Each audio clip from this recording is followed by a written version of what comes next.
Okay, I'm pretty sure I'm live, and I think I figured out the comments. So the first thing, I don't really know how to talk about this topic, but if you didn't know, I was born in LA. I grew up in LA. I went to school in LA. The situation there this week is pretty disastrous. Other than just like tweeting thoughts and prayers, I don't really know what to do other than to tell anybody here. One thing I'm sure everybody here can do that costs nothing is to, at a minimum, please text and check in with anybody you know from there, and do your best to uplift and send some love, and do your own research if there's a place to donate or send anything that can help. I know a lot of these are scams, so just be careful and do your own research. But one thing I'm very confident most people can do is to send some like Uber Eats like box of toothpaste, deodorant, whatever. This situation happened to my family. We lost our house and everything in the 90s in Altadena in a very similar fire. And, other than the obvious tragedy of losing the house, I just remember my parents saying how weird it is. Like, you just wake up without underwear, deodorant, like just dumb, silly stuff like that for the next day. So that's my one call to action to start before talking about any football game, which feels kind of stupid to talk about with what's going on. But if this helps distract people, then that's cool. And I know people probably want me to just get to the games. Let me see if I can screen share. I wish it let me. All right, there we go. All right, I should be on. And I will, but if I'm going to talk about these, I don't know what people know about me, who I am, what I do. So I thought it's useful to give like a minuscule amount of background and try not to waste too much time, but just go over a little of like how I think about football or sports in general, why you should listen, if you should listen at all, and how many grains of salt to take all of this with. So I bet for a living, like real money. I would say there's honestly, frankly, like very few people really betting consistently real money on these games right now. I've been doing this call for a smaller group throughout the year. When I've gone over a game, they move, they've closed good, and they've won. And I have a track record of a decade now of winning on the football. How I think about these games has evolved a ton. I don't want to turn this into like some philosophical rabbit hole on how to win. And I know people get like kind of in a tizzy when I bring up like Gödel's incompleteness theorem and all this stuff about certainty. But like just one inarguable thing I know is there are true things about football none of us will ever be able to prove. And I basically with certainty can say no one really knows what any of the numbers on any of these games should be. And so, yeah, if you followed me from like 6-7 years ago, obviously my process on sports with significantly more like, I guess, mathematically rigid. Obviously, ultimately, it's completely inarguable from a math perspective. Like betting Chargers -3 even or 2.5 -20, inarguably is only a good idea if it should be 2.5 -25 or 2.5 -30 or 3 should be -110 instead of even. Like that's just inarguable. But how you arrive at that should be price. There's no one in the world, no matter what they've convinced themselves, who is really doing this like without any human agency and decision-making of how to think about things. And so like, I guess to summarize, I don't even really know how to best put it into words. I pay attention to like just literally everything. Obviously my background's computer engineering, computer science. I started all of this stuff with sports, very data science based, but through winning a lot and losing a lot and learning a ton of lessons, I kind of stand here now with the survivorship bias of all the approaches I see of looking at these games are the things that have stuck. I've made unbelievably, laughably horrendous decisions. I've made horrible bets, horrible prices, and we'll continue to learn lessons. And every football game to me ever played so far in the history of time and that will ever be played going forwards is a snowflake. There's no two football games ever in the history of life that have ever been identical in every facet ever.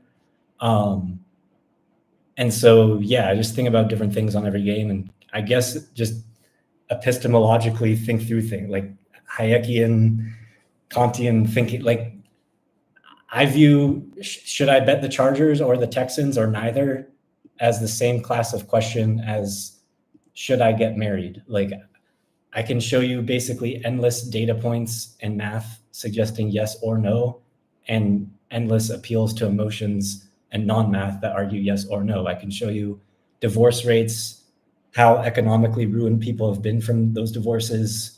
I can show you objective measures of serotonin, happiness, and well-being for people who have found the right partner. And I can make all kinds of non-mathematical or non-scientific arguments on either side too. And ultimately, it just comes down to specifically, I guess, depending on the person. My answer is it depends. And same thing, should you bet the Chargers or Texans? It depends, and I'll go through each game. But I don't really have like a set number that I think is like the God tier and truth number for all of these.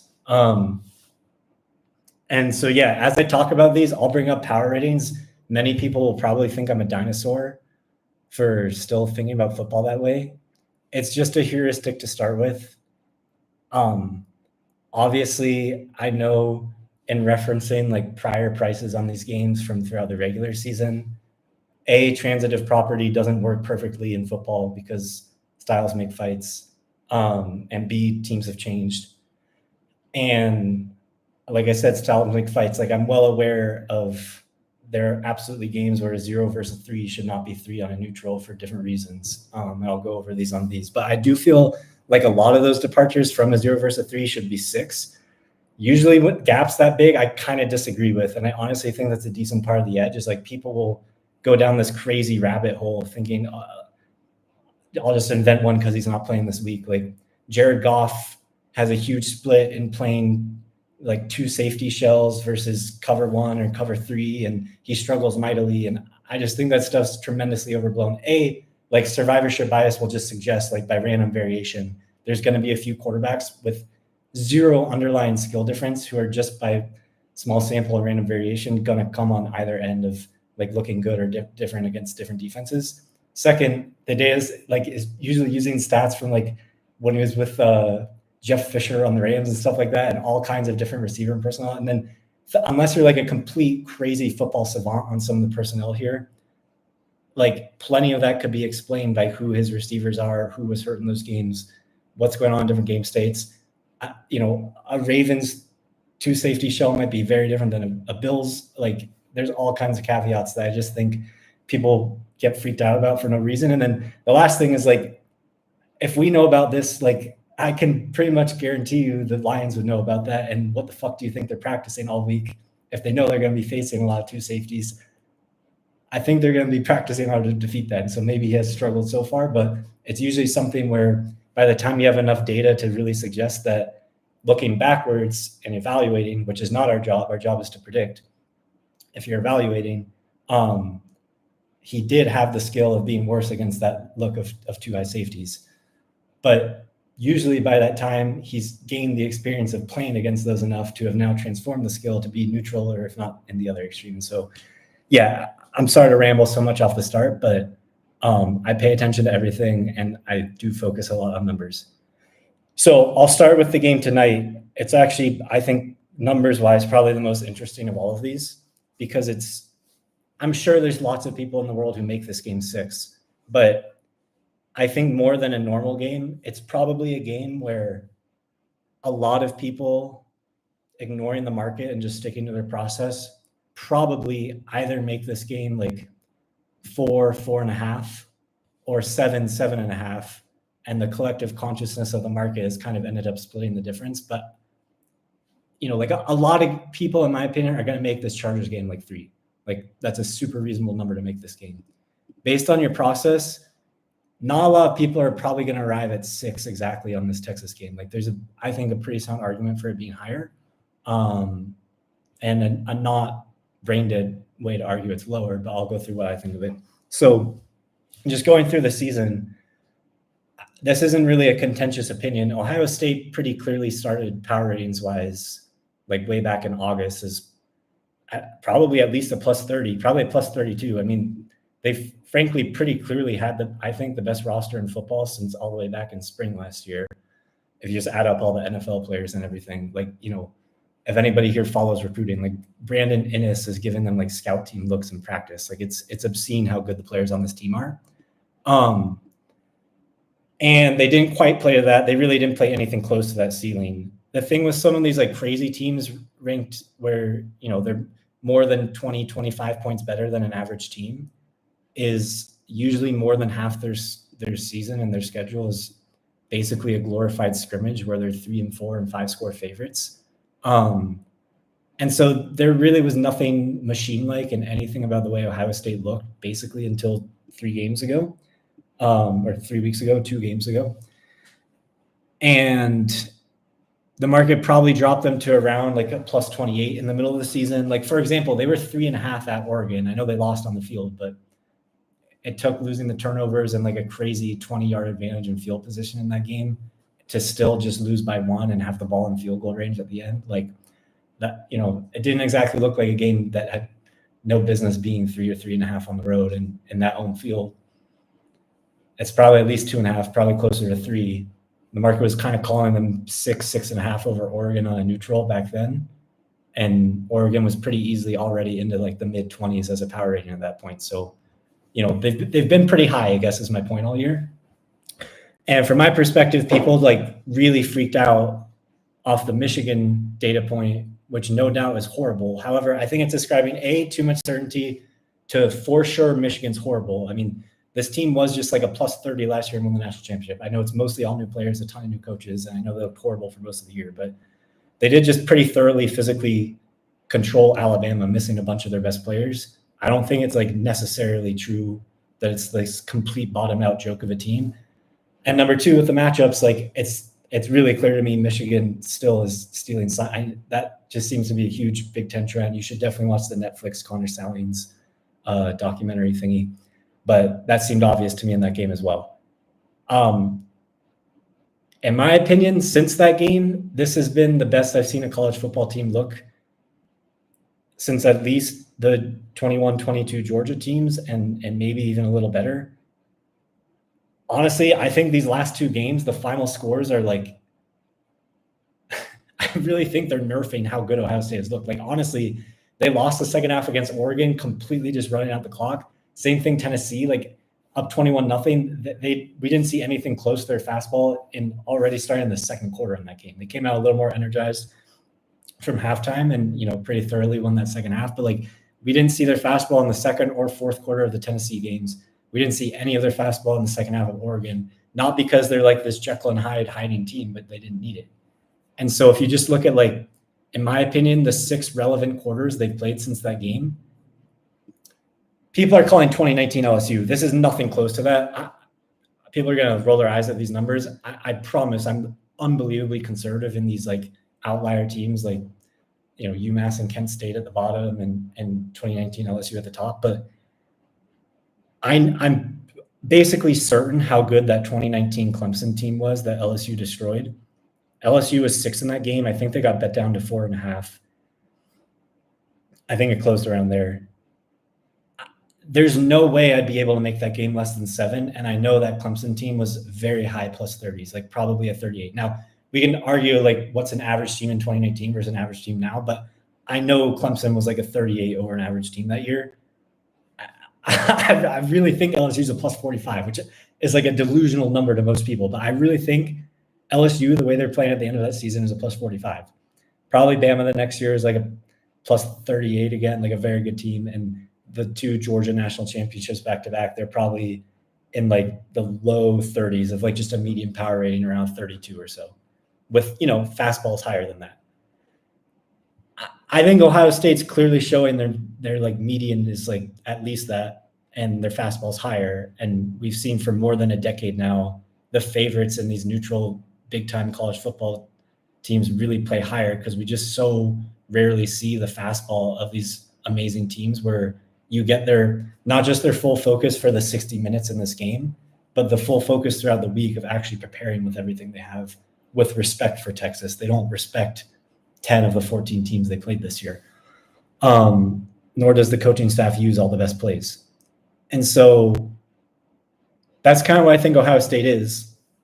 I mean, at least a 32 median, probably more, and their fastball is probably better than that. Texas probably started around plus 25 at the start of the year. Got pretty overrated to like the high 20s. Lost on the field, got pretty controlled, honestly, physically at home by Georgia as a 5-point favorite, and the market corrected that back to where they probably should be in like the mid-20s. To me, they've ran unbelievably good in schedule. I know all the NFL players. To me, I don't think they're in the right spots for this game. It's mostly offensive line, which, by the way, Williams is playing. All right, that's already updated. Kelvin Banks is playing. Those are the two tackles, if you don't know. But I just don't think they can run the ball at all. I think this Arizona State game is like a really ugly wart to me on pricing this team. I love Arizona State more than anyone, I promise you, but this is not remotely a serious roster for this level of football, like not whatsoever. They might have maybe like a mid-round running back in Scadaboo, maybe an undrafted tight end in that Mateer guy, 0 NFL linemen, 0 NFL receivers, 0 NFL DBs. Maybe that guy, Prince Dorba, might be like a mid-round edge rusher. I mean, that's not a special roster whatsoever. And to give up 500-something yards and get like basically controlled in that game from this defense everyone's telling me is the best in the country all year. I mean, I think they just played a bunch of backup quarterbacks. I mean, they caught Florida. I mean, they caught a lot of these teams perfect. So, yeah, I think Texas is a 24. For Texas fans getting mad at that, like that's still calling them an extraordinarily good team. I think Ohio State's like a 32. I think if you don't add anything extra for the fastballs being a bigger gap, just on medians, it's really hard for me to make this game less than 7. I saw there was a lot of 5.5 throughout the week. We're kind of late to the party on that. Is this still good? I mean, I kind of think so. Like, I think there's just a lot of factors. Obviously, people are going to bring up possible home field for Texas. I'm not really doing anything with that. There's a chance I'm overlooking that because Texas does do a lot of motions and pre-snap stuff. It would help if it was silent for them on offense. But in my opinion, beat Ohio State right now, you need something deeper. Like these weapons for Texas, by like Texas and Sark standards, they're all right. I mean, I don't think they're bad, but like this guy Bond, Silas Bolt, like they're like good SEC players, but these aren't like NFL first round pick. Like it's not Xavier Worthy and AD Mitchell. These aren't like crazy touchdown creating stars, in my opinion. There's 0 run game. And I listen to all these coaches every week, do every interview throughout the year. Yes, that includes Southern Miss and whatever bullshit team. I listen to all these guys. I've got a pretty good feeling based on the way Ryan Day was answering questions about how well they'll match up in the run game, really on both sides, that he's pretty confident. I think the team's pretty confident. This guy doesn't – I feel like I have a good meter for like when coaches are bullshitting, faking confidence or not. I see it with my eyes. It's really clear the level this defense is playing at to me right now. There's weird energy, too, around basically everyone on the Texas roster knowing Ewers is gone next year. It's like an accepted fact. I'm not saying you can't win with that, but it's, inarguably pretty weird.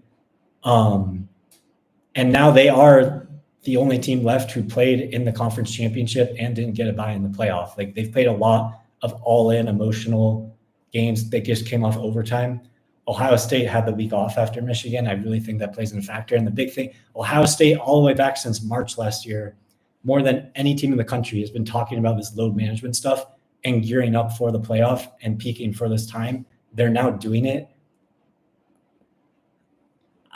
I definitely think 7's better than 6. I could be convinced 7.5 is better than 6.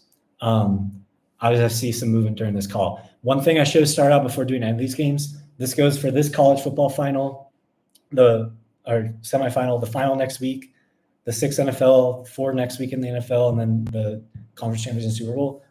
I mean, low key, this is true unless you're betting like a shitload of money on every football game ever, but especially these. No one watching this video should be betting like 6 flat on this game right now. Like I'm very confident if you just try a little within your network, you'll probably be able to go vig free on any of these football games right now and get a good number. Like who has 05 right now? Like, I don't know if that Superbook number is correct on the 05, but like you should probably be able to find some way to get Ohio State at 6 even instead of 6 flat. And for anybody who thinks those 10 cents are meaningless, like just pretend you're going to bet 1,000 games in a year, 3 games a day or whatever, and you're trying to win 50 units, 1 unit a week. 5% ROI. Assume every game's even money. That's like a really good result. Laying 110 instead of even on those same games flips you to break even. That's 50 units. Or like say you're going to win 25 units on 1,000 games. That's still really good, 2.5% ROI. Laying 110 instead of taking even on the same exact games, you're going to be negative 25. It's you go from winning 25 units to losing 25 units. Like those 10 cents are your entire edge on this. And if you don't know, 6 on this game is basically worth like 10, 9.5, 10 cents on this game. So, 5.5s were there for a lot of the week for a lot of people to bet real money on. If you're now betting 6 flat instead of 5.5 flat, you're just giving up those 10 cents. So you're basically demanding that you need to be better than a 5% ROI on what those numbers were, which you might be. Like I said, in this game, I kind of think that. I kind of think Ohio State's on a completely different level right now. But it's hard for me, especially on a big liquid game like this, to recommend anybody a couple hours before the game to go bet like a painted number. Like it's just not really worth it. But yeah, if you can get like a slightly off market number, like a cheap 6, I really think that's good. So I shouldn't say I'm super impressed because this is why I make the game, but I'm a little surprised this hasn't budged at all. And I do give kudos to the market to like seeing kind of what I saw, because I was really confident that I was going to be betting the Chargers here, and at this price it's kind of impossible. Now I think there's a decent chance in the next 24 hours it could move. So numbers wise, in pricing the Chargers, I think the plan for everybody going into this year should have been something around a 0 and just almost ignore every prior. Like all the football games this team has played in the last decade have been coached by Mike McCoy, Anthony Lynn, or Brandon Staley. Like it hasn't really been a serious organization, in my opinion, to pay any attention to in terms of culture and all these things that influence football games a lot. I don't think a game this franchise has played ever before this year means anything to their power rating, which is like lunacy to a lot of people. Of course, how good the players are matters a ton, but I would have been like very, very flexible in pricing this team. And when you really go through their games, like I know they're one of, I think if not the best against the spread team in football this year, their non-covers are like at Pittsburgh, where Heineke played most of the second half, Alt and Slater both got hurt. Bosa got hurt. The next week, I think the game landed against Kansas City. That was without Derwin, without Bosa, without Alt, without Slater. Herbert was clearly not healthy. And then the Tampa game, they got killed, where, in my opinion, I think they pretty clearly were not trying in that game. There hasn't been a less meaningful playoff versus playoff team in the NFL in a while from that game. They had Denver the next week on short rest. They knew that game meant 10 times more than anything else. I think they were just getting ready for that one. So, I'm here just looking at their games. I mean, they're all really pretty damn good games and played 4 quarters in most of them. It's really hard to say Herbert's not like in the top 5, top 6 of quarterbacks right now with the quality of football he's playing. Honestly, I don't think it's crazy to call them a +2.5 or +3 power rating, which is, admittedly upgrading them because, look at this number. They both played in Arrowhead and within 2 or 3 weeks of each other. Chargers were 4.5 without McConkey, and I bet the Chargers in the game and they covered. It probably wasn't a great number. But Houston was 2.5, 3. I laid 2.5 and 3 in the Arrowhead game. Now that also was probably the wrong number, and they didn't come close to covering. But just from an example of pricing, the market within the last month or 5 weeks was basically calling Houston clearly a better team. So to now be 3 on the road is quite a swing. I think it's deserved. I mean, same thing with Houston. If you ignored priors, which I don't think you can quite do, but if you did, they almost have no good games. They have a really weird, fluky game with a lot of weird shit against Buffalo back in late September. They almost don't have another good game other than that. I mean, all these teams are against Mac Jones, completely injured, no trauma, Armstead Dolphins. The Titans last week mean nothing. I don't know. I mean, this team looks like a -2.5 to me. And it sounds like this guy, Shaq Mason, is out. I don't really think that matters. This guy got pretty fat. To me, it looks like he got paid. He wasn't playing well at all. I think no matter what, this whole pass protection unit is a mess, especially right tackle. Right tackle, Blake Fisher is not an NFL player right now. And they have, I don't really think there's a receiver in the world better than Collins. I'm not saying he's clearly better than Jefferson or anyone else, but I don't think anyone else is clearly better than him. But other than that, there's just like nothing they can do. None of these other guys are NFL receivers whatsoever. Schultz is incredibly mediocre, movement skills and everything. The defense obviously numerically has been well above average, but they're not really doing anything impressive to me at all schematically. They're kind of going the opposite of this Fangio stuff that took over 5 years ago, that a lot of the explosive quarterbacks were just shredding and throwing for 5,000 yards a year on. And it's worked because they've played, Mac Jones and Anthony Richardson and all these idiots. Cooper Rush, all the, like completely unserious attacks. But it's really risky. I think they're very susceptible to be getting beat deep, especially now with Petrie's been out for like a month. I think Bullock is really hard to trust from my perspective. I know Stingley's one of, if not the best in the world. The two edge rushers are as good as it gets. They got multiple blue chips, honestly. The linebacker who got suspended, Shire, is actually like a really, really good, important player. They've got really premium players, but they're not doing anything coaching-wise impressive whatsoever with them. You could argue it's smart to like let good players go make plays. That's kind of what they're doing. But I'm really not impressed. I don't really think it's a good matchup whatsoever. Slater is a full-blown expected to play for the Chargers. That'd be a huge deal if I'm wrong about that. Pipkins might not play. I don't think that matters at all. They were already switching Salyer in since the New England game. Inarguably, he significantly helps the run game, in my opinion, which actually is kind of a hole in Houston. It's usually bad offensive lines are obvious, good offensive lines are obvious, and good defensive lines are obvious. Bad defensive lines are not always obvious, but I think Houston actually has a really big issue in the middle of their D-line that can be pushed on. And so, yeah, I kind of think the Chargers are like a +2.5. Houston's like a -2.5. Playoff home is above average versus regular season. I'd be something around 5 on a neutral and probably 3-ish here, but kind of leaning Chargers matchup and coaching.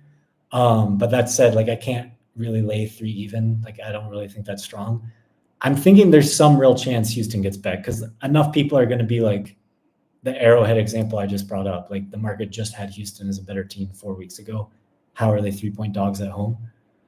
I'm hoping that happens. And if you can get like a DVig price because it's a playoff game, like I do think 2.5 flat would be good if it showed up.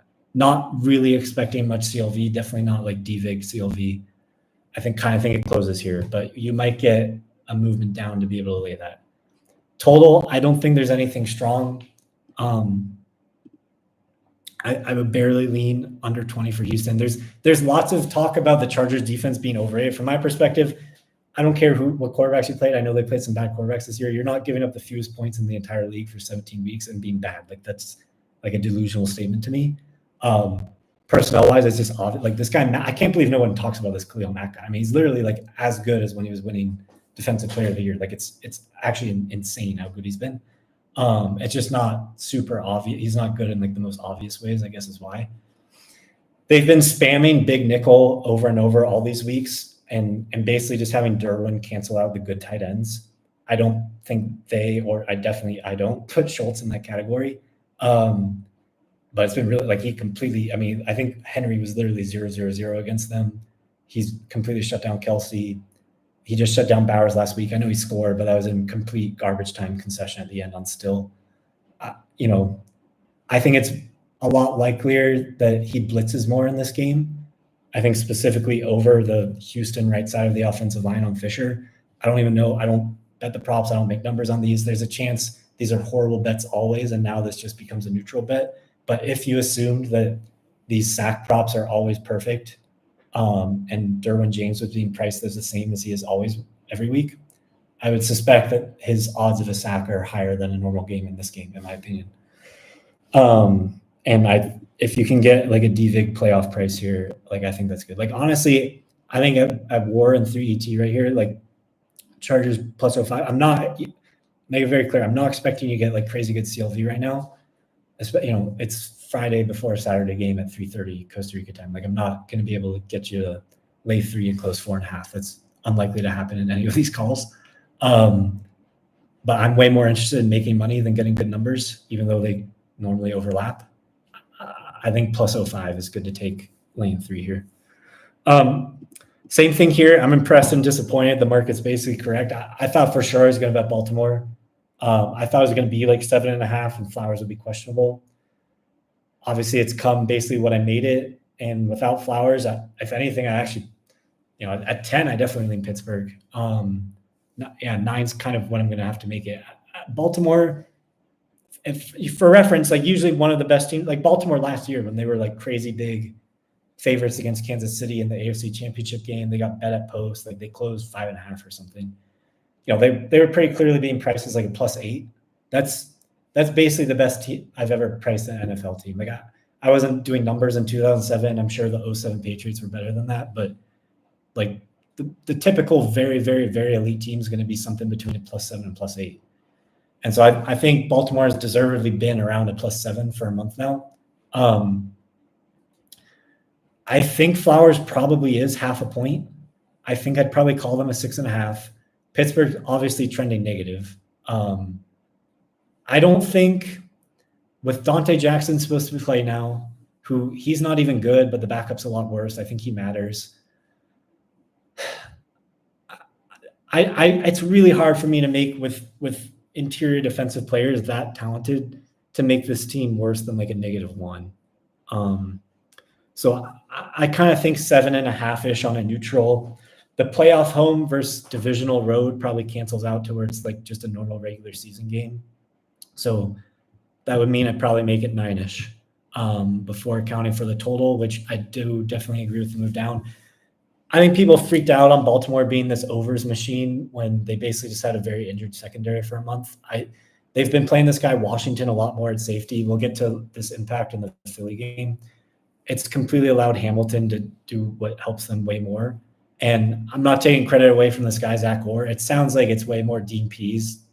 I'm not trying to like steal credit or assign credit, but like Tomlin's talking about this. It seems like Tomlin knows what it's all coming from. They basically like dictate in these key money downs, like 3rd and medium, 3rd and long. They're basically forcing you to deal with either Roquan Smith, Marlon Humphrey, or Kyle Hamilton, or make like an abhorrent decision with somebody else is basically what they're like. They're dictating the play almost more than offenses usually do, which is rare for a defense to do, but it's really smart, and they're doing it really, really good. And they just have blue chip guys everywhere, all 3 levels. They're a dominant football team, obviously. I don't know how you can call this number cheap without Flowers. I do think that's worth something.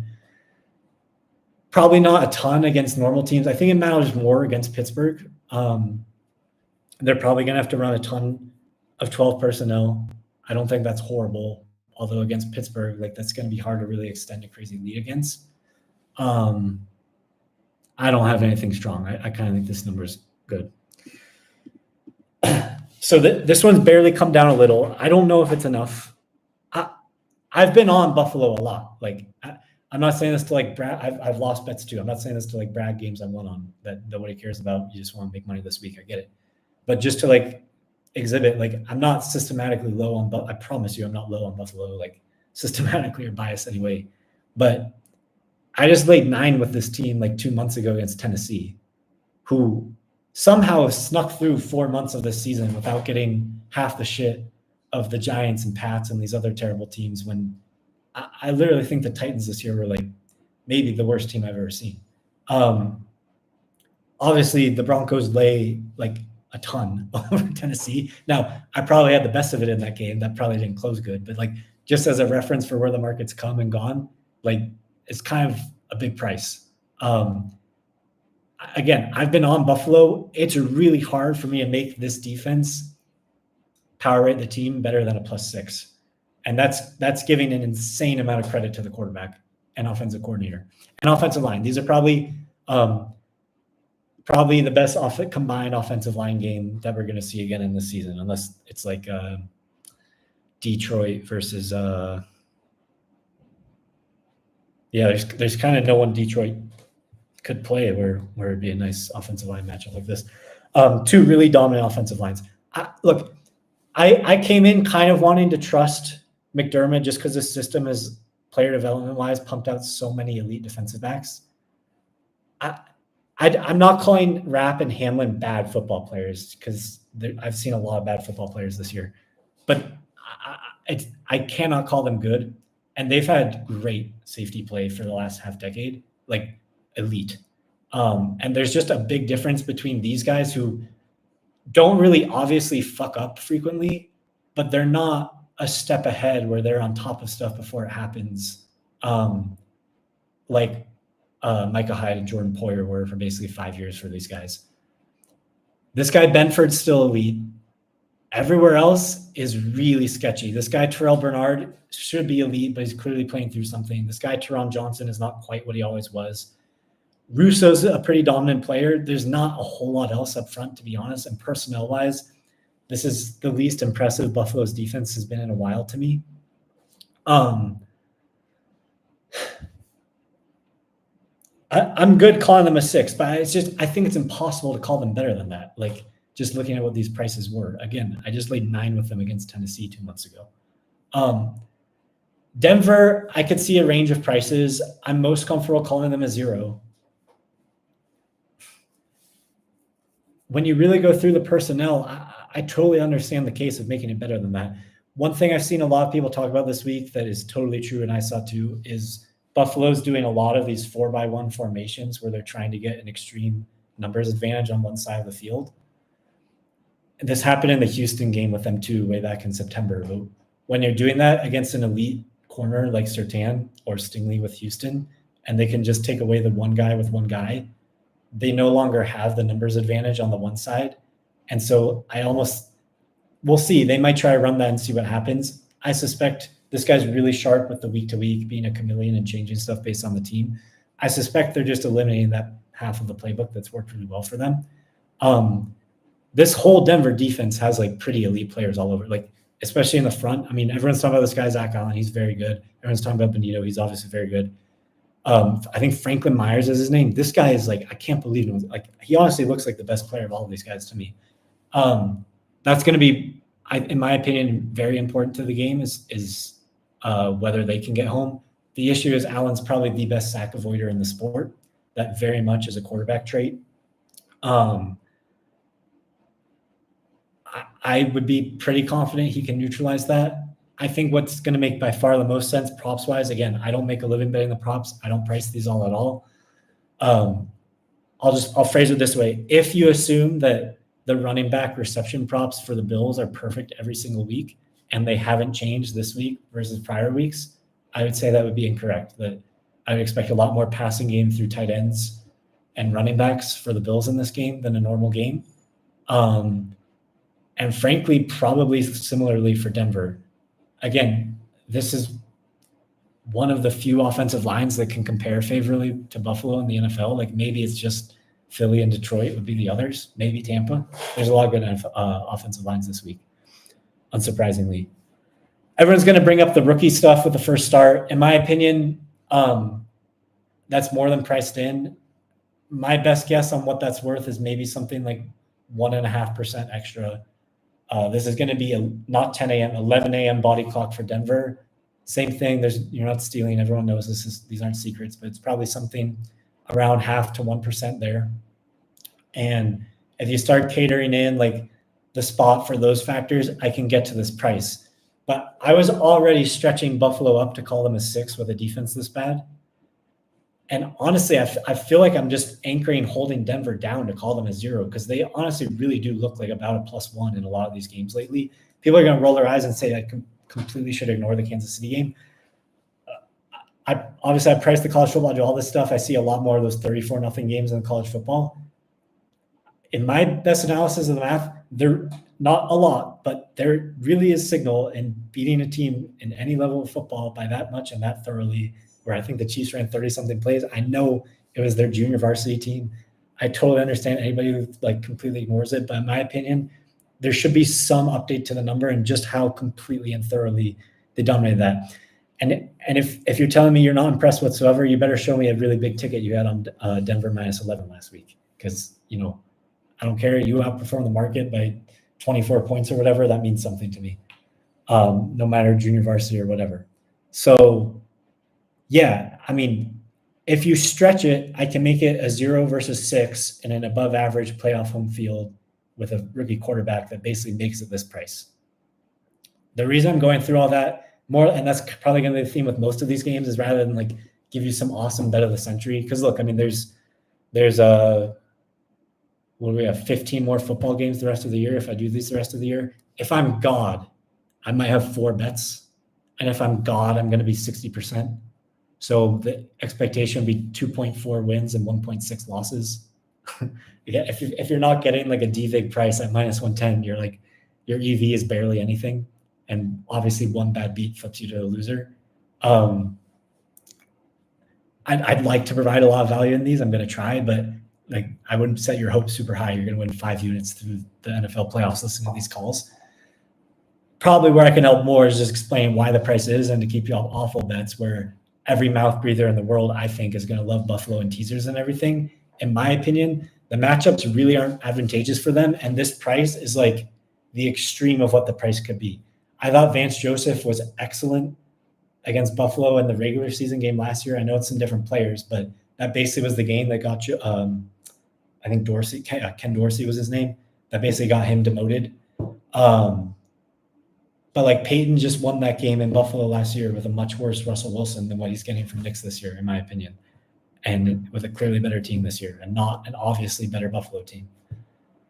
So I think Denver has a completely legitimate chance to compete and win.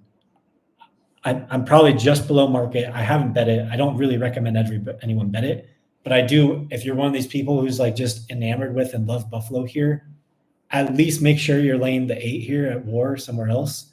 That's like the absolute most you could do, because if you stretch every number in every direction possible, like the highest you could tweak this number to is like 9.5. Personally, I kind of think like 7.5 juice, like maybe even just 7.5, maybe 8 is good. Because honestly, I kind of, if you really put it, I kind of think Buffalo is more like a 5.5, and I kind of think Denver is more like a 1. And I don't know if the game should be 4.5 on neutral, but I don't think people have really caught on to like how horrendous some of the secondary personnel is for Buffalo right now. And there are shots to be had there. So yeah, like the closest thing I'd have to actually be betting something here, 20 is a key number. So like hunt for something good would weirdly enough be Denver team total over. I mean, you can go look at their games. I mean, they've played 17 games this year. They've only lost by more than a touchdown once. It was the 11 a.m. body clock game at Baltimore after they just had a pretty fraudulent run. It was the first real team they played. It was a big game for Baltimore. And, look, they lost by 30-something, I think. They were not the right side. I'm not saying that. But they had a ton of turnover on downs there. They really did move the ball. Again, not saying they were right side, but there's a chance that game closed efficient, which is like, I think around this price in the 8.5, 9 range. And that's the lone game that they haven't competed in. Out of 17 weeks, that's pretty good. I think they've scored 20 plus in 12 of them. I hate that math when people do this with the player props and stuff. Like the guy's gone over in 7 of 10. All that shit's meaningless. I just need to know what the number is. But when I make this game closer to like 7 and 48 is kind of more where 7.5 and 48, excuse me. It's kind of more where I'd be. Like, especially at least this pinnacle price at over 19.5 flat, probably 15 would be good too. I think those are decent bets. It's not some crazy painted number. 20 lands like 6.5% of the time. So try and get 19, or 19.5. That's how I view that one. Philly has probably been around a plus 5.5 with Hurts in the second half of the year. I think they have, if not the best, probably the second best offensive line behind Detroit. Obviously dominant football players at every single level of the team. If you've been following me since 2018, you know I'm a massive Jalen Hurts fan. I still do think he's underrated, but almost all of his like goodness, in my opinion, came from really high-end decision-making with turnovers that for his whole career, all the way back from USC Alabama in 2016 until I want to say it was a Jets game last year in like October against Zach Wilson that they lost on the field. He went from that game last year through all last year and like most of September this year of basically being a turnover machine. And it was the most inexplicable, uncharacteristic out-of-body experience to witness because Hurts has been like number 1 turnover avoider in football for so long, college and pro. And it just made no sense to me. Was it decision-making? Was it random variation? Was it coaching? I don't know. But he basically fixed that and was back to old Jalen Hurts at the end of September. What's going to happen off a concussion? I don't know. I'll be the broken record that says there's lots of studies out there showing quarterbacks, especially after multi-week concussion stints, showing some material downgrade in performance. I don't know what to do with that. On the Green Bay side with the quarterback health, I will say LaFleur has been a bullshitter for a long time on injuries, and it's almost always in the optimistic direction. So like back when Willis was starting in September games this year, like he was pretty clearly bullshitting, pretending that Love had a chance to play in practice for 2 of those weeks. I think Tennessee and Indianapolis were the 2 games. I'm not saying that's what he's doing here. It's just something to be aware of. That, there's basically been no real bad news coming out of that. That shouldn't be shocking. And I would still be like dubious and cautious and wanting to kick tires and DM whoever I could to build some relationship with somebody at Green Bay to get a little bit of information. In my digging of that from, like 6 out of 10, 7 out of 10 quality sources, but, better than some random Twitter guy. It sounds like some people think that this like numbness in the elbow is very similar to what Mariota had a few years ago, where there's some real chance that he's like not properly feeling his arm. That would horrify the shit out of me if you're betting Green Bay or over. I think this Watson thing's pretty big. LaFleur's talked about a lot. Like he can play every position. I'll say right now as it's come down, I think 6 even at Sport Trade and Pinnacle here is good for Ohio State. My opinion. I've explained why. Because honestly, this guy Reed has just like lost all confidence and can't catch a football right now. This Wicks guy hasn't caught passes all the way back since University of Virginia. I don't know if they want Bo Melton or Malik Heath to be like main weapons here. You guys can like speculate through what the props should be on these idiots. This is not really an impressive prop. I'm assuming they're going to have Mitchell just take away dubs pretty much. That would fit with how Fangio has designed a lot of these games. I'm guessing they're going to have to spam a ton of 12 personnel with Musgrave back now and be pretty pigeonholed to being stuck with that. I've been a cautious pessimist with Green Bay. I think I'm up money on it. Like, I know I've lost 1 game with them. I think I'm 2-1 on Green Bay, 2-2, 2-1 on Green Bay games. I don't know. I haven't gotten wrecked. But I've leaned against them for a while in market. I haven't made money on it the last couple of weeks, but I've started to see what I was kind of fearing early in the season with them is that I think Love has some limitations. He's gotten extraordinarily sloppy with his footwork lately.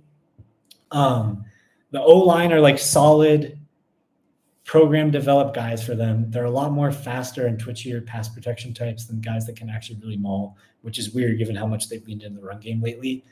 But none are these like blue chip Pro Bowl types that are going to win a game.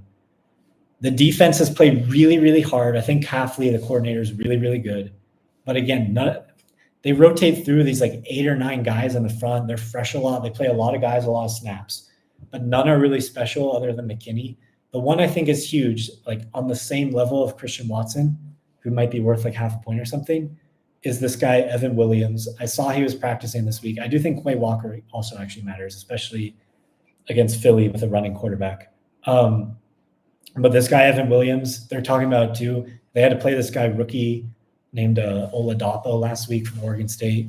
He played okay last week. I'd be dubious that would work against like an NFL playoff game plan.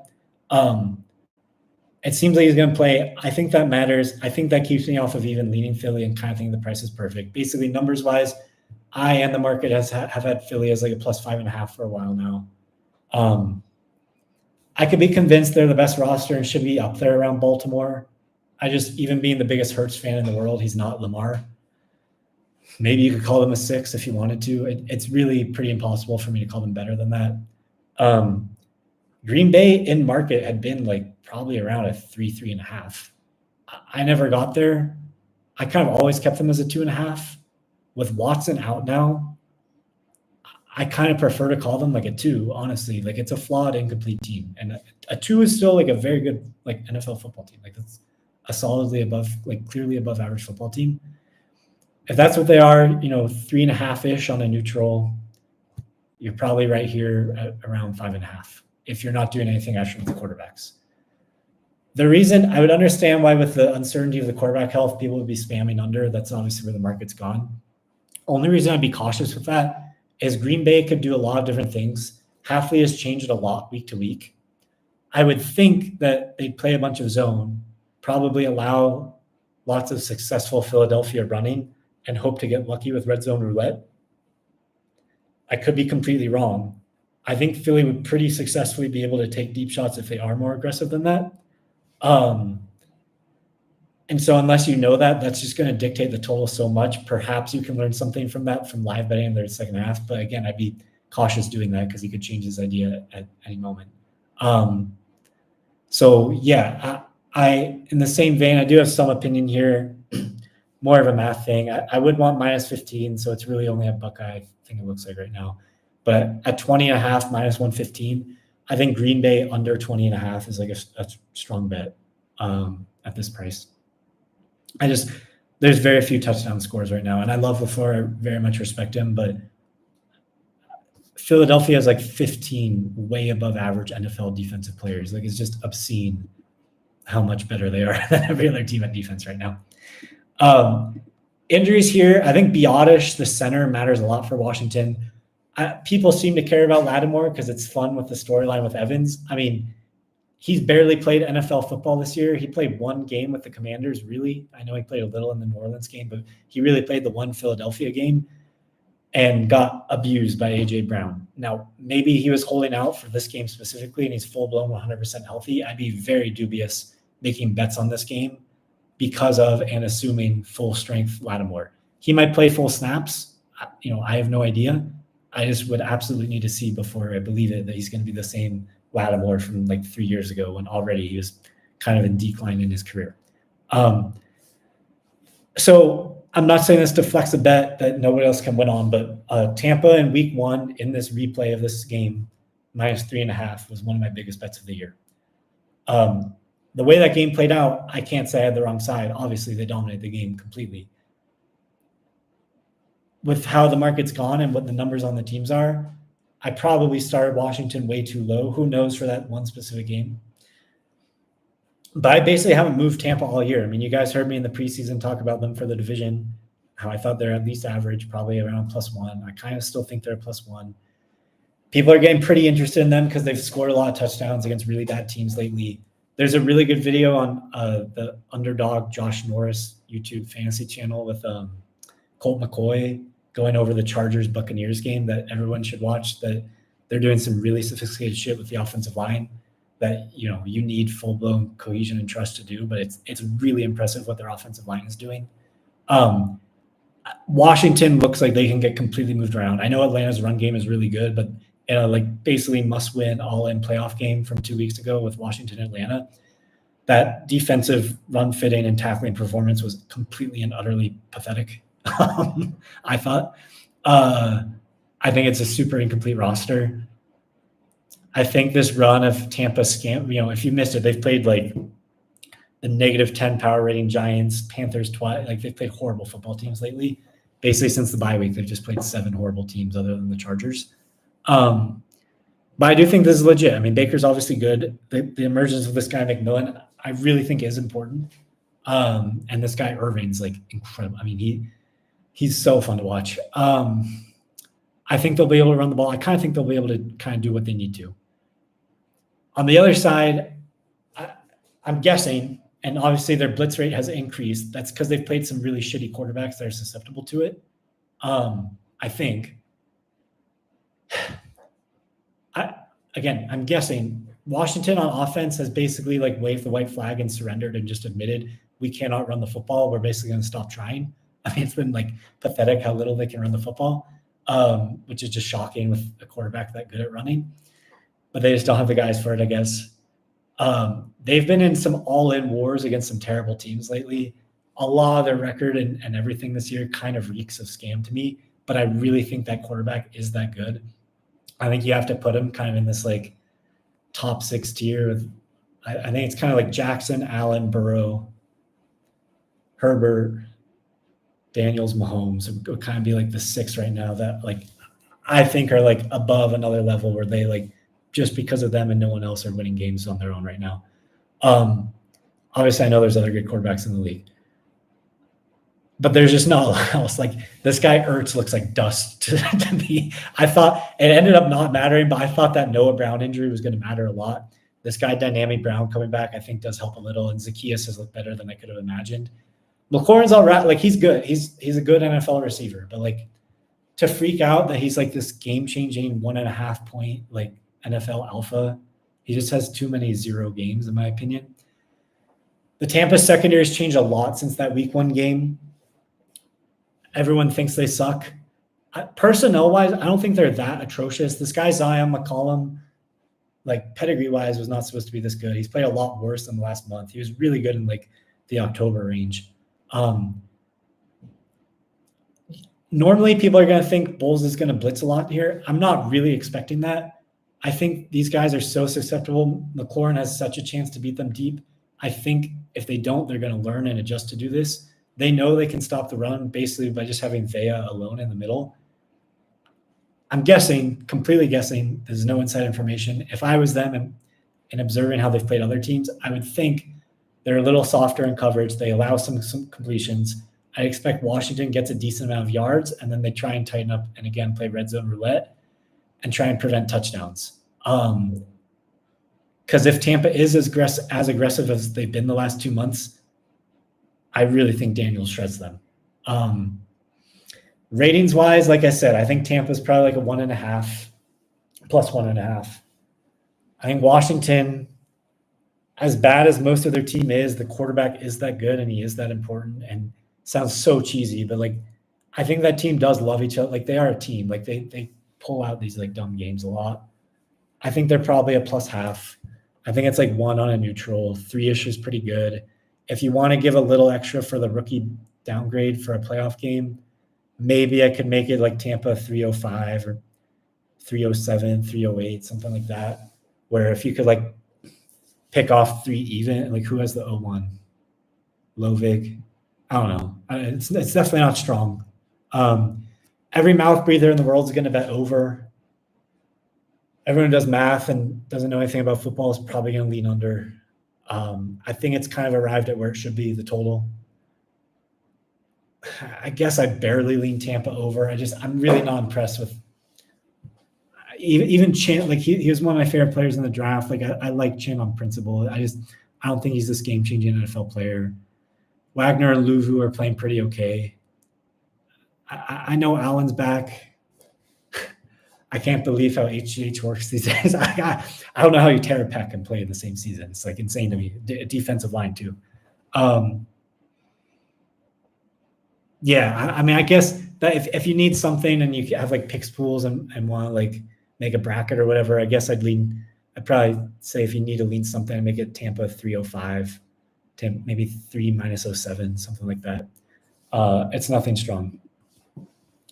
So this game moved venues. I'll talk about the teams in a bit. For the venue change, as much as we know home field to exist and it's like obvious and inarguable, the science of like where exactly it comes from in football is not like super provable and well understood. Same thing. I mean, I could do it a lot better in baseball. I have a very much stronger hunch of where it comes from in baseball.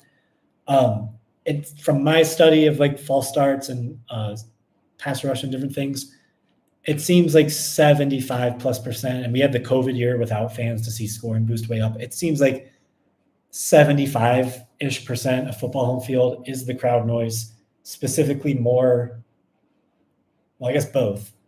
It's probably 50-50. Helping offense with a quiet crowd of being able to do shifts and stuff. That's another thing I should say. Sorry to ramble all over the place. I don't think a Buffalo home road split's random. This guy, Brady, does a lot of like the pre-snap motions and stuff where it's super logical that they could see an offensive boost even in bad weather with being at home in the quiet. They get into the perfect play a lot when it's quiet. So I don't know. I mean, I wasn't expecting SoFi to be this like monster home field anyways. I mean, this game was pick 2.5 juice seems rich. If you thought pick was correct, maybe pick wasn't correct for, losing SoFi. I saw the Rams are going to be in the same road locker room. They're used to going in there. They play in that stadium every year, obviously. For the other 25% that's not crowd noise, it does seem like it's it's something like stadium familiarity. Now, where that gets messy is it could just be familiarity with the teams within the division and not the stadium itself or the grass or anything. I'd want to do some digging on the quality of grass. I know the Cardinals just played a game there last week. I know they retract the field out and redo it. I don't know if they like called it a year on the grass, like what the greenskeepers, agronomy team, whatever they're called, who managed the field for that stadium. Obviously, the Chiefs-Eagles Super Bowl there 2 years ago flew over, in my opinion, in large part due to the field being super slippery, completely neutralized pass rush, very much favored offense with defenders slipping all over on cuts and stuff, with jukes and everything. I'd want to do some kicking of the tires to see if there's any chance of the field being slippery there, just because I think it's so big if that was happening. In terms of price on the game before the field and venue, I've had Minnesota as a +3.5 for a long time.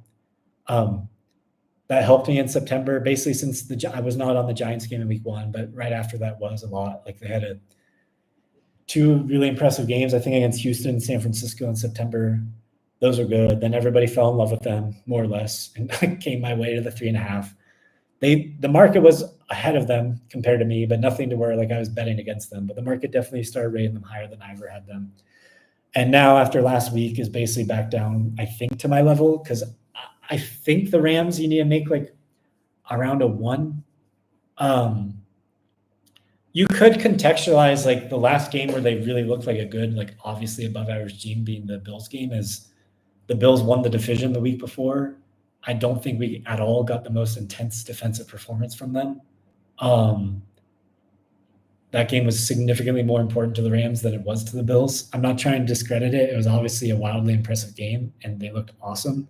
But there's some chance that it meant a little less than some people might have thought. And if all you looked at what's happened since, it's really not good. I think what I'm about to say is irrelevant. I think McVay is just going to do his McVay thing no matter what. But I should at least say, like, there's some world where he obviously knew there was some chance of him playing Minnesota or Detroit here and was okay with the risk of that by not trying last week with starters and everything, or at least preferred the trade-off of risk reward with that. I guess a more correct way would be, what I just said is he preferred that trade-off than fearing this. So I'm not saying he wanted to play Minnesota, but they obviously beat them in the regular season.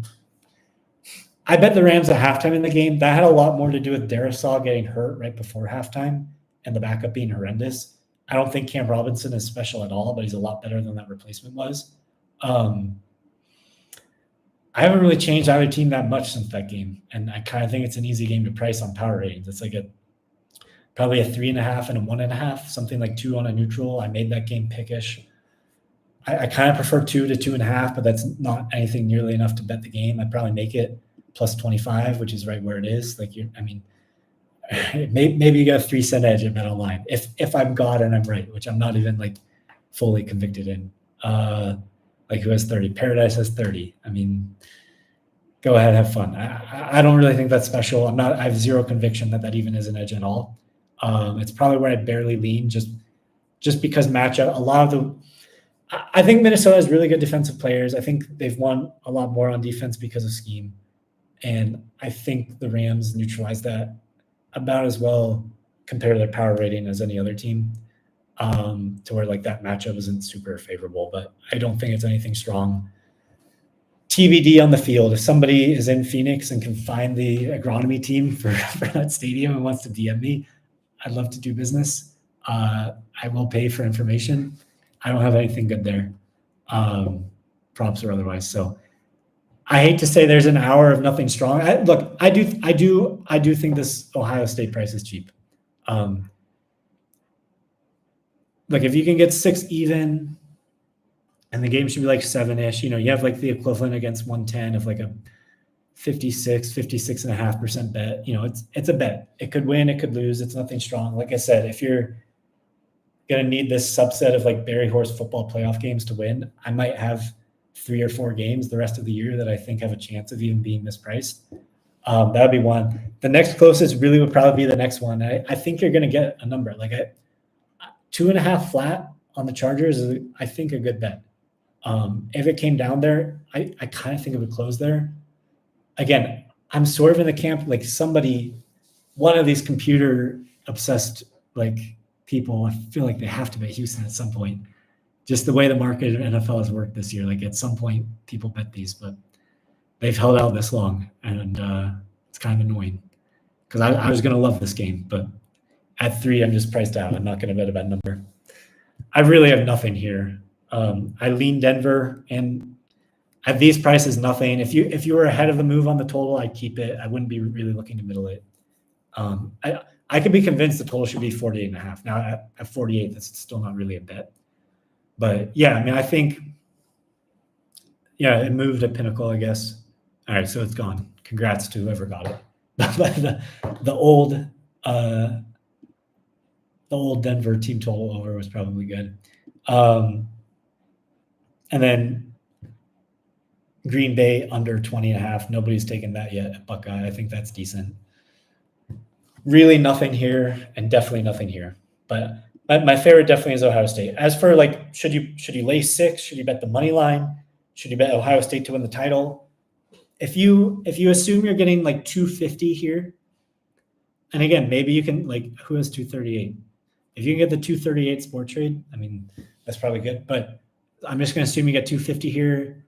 If you lay, like, assume you can find an off-market number and lay like 400-ish against Notre Dame, then you'd effectively be laying like 133. So I think 133, 134, 135, so, something in there.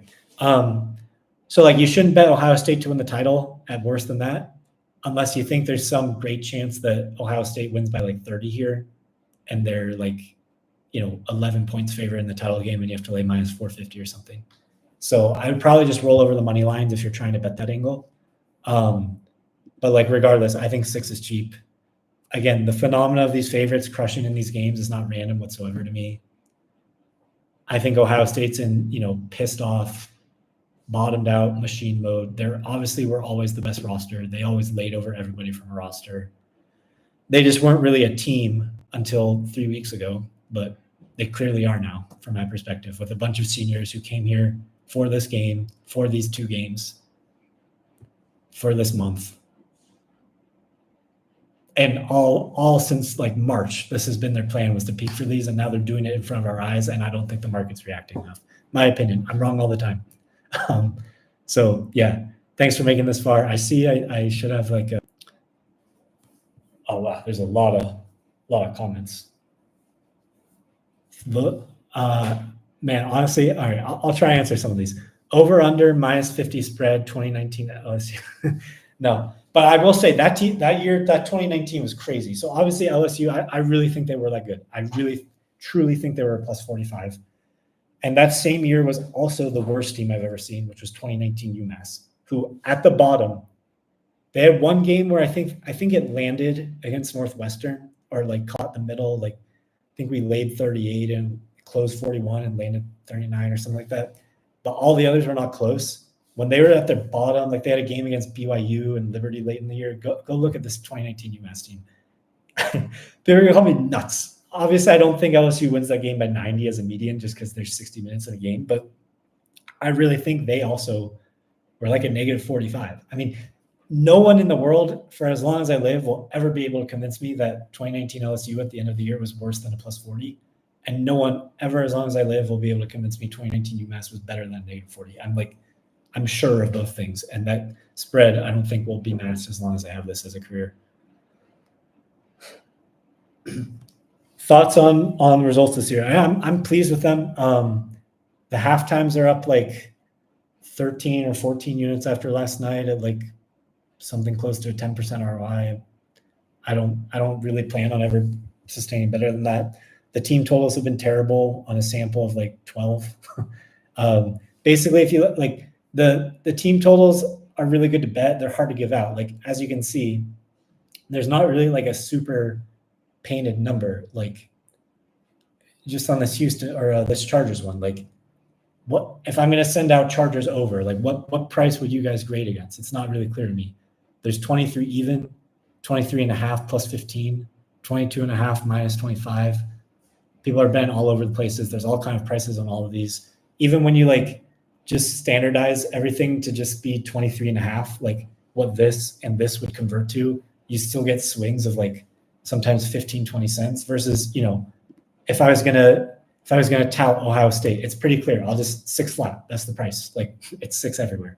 There's a couple cheap 6s, okay, but I'm just gonna grade against 6 flat. That's obvious of what to do. And so like the way I send things and track things, I'm always gonna use like a probably unnecessarily, extraordinarily fair, like bad number, just because I want to be tracking like what the worst people are doing following. And against the team totals, which are already like a 30-cent line to begin with, when I'm tracking against like effectively the worst number on the screen, it kind of creates like a 50-cent line with me, which is not impossible to overcome, but I can. And then as for the pregame stuff, yeah, I did this call throughout the year. I guess I can just share the results.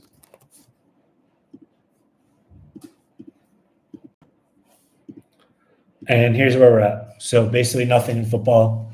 We lost 2 last week, or in the pro football, we lost 2 last week. That was a decent season before that. And the college, pretty strong. Like I've said since the first call, like that's kind of what I think these games are going to be, like 55% in the, against a completely painted number with, no reaction to news or anything, set on Friday afternoon, where it's hard to really get like 3 points, the best of it on these games. That's kind of what I'm going to hope to be returning. Jack Fletcher enjoys the rabbit holes. Thank you. Thanks for the golf this morning. Are they doing good? I don't even know. I saw Glover started good. Horschel buried. Yeah, Horschel looks dead. Probably juice out. Yeah, lots of questions about service. I answered those. Chargers Chief look ahead. Yeah, I mean, again, probably the Chargers are like a 2.5. If they win that game, the market would probably, you could argue correctly or incorrectly, but probably would upgrade them something. I mean, the Chiefs in a regular season, before they got Brown back and before Worthy looked like a high-level NFL receiver, were only like a +4, 4.5. But they're trending pretty close to like a 6, 6.5 in power ratings. And in spreads, you could argue play down still, even in playoff games, but in money lines, I really think they play up. So it'd probably be close to that 4.5 number Kansas City closed back like 4 or 5 weeks ago. Plus the Chargers would then be on 4 straight road games. They played at New England, at Las Vegas, not crazy travel, at Houston, and then at Kansas City. We know back-to-back already is like probably worth 1% or so. So yeah, anyways, there's lots of questions. I should have read these throughout, but I've been going an hour already just to say basically I lean Ohio State and nothing else. But I mean, I do lean Chargers. I think Chargers at 2.5 flat, if you can get them, is like not awful. So yeah, anyways, thanks for watching this long. I'll reiterate the statements about the fires in Los Angeles. If anybody here can do anything to help, please do. Yeah, crazy scenes. But thanks again for listening this long. Take care.